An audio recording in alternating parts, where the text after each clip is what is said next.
how to fix and stop blue moving lines on iPhone.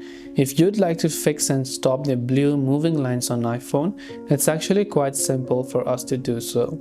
All we have to do is go ahead and then first of all, if you're seeing the blue lines, first of all, nothing to panic about. It's not a bug. It's actually just a feature that you do not know and which might have been accidentally enabled. To disable it, open up settings. Once you open up settings, go to accessibility option that you can find over here. Under accessibility, you'll find many options, right? So you can see the option called switch control.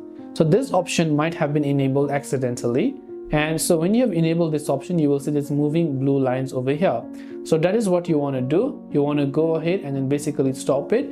Now you can triple click the side button to turn off, let's say, the switch control, right? You can quickly triple tap the power button, or you can just go here and disable it by turning off that particular toggle.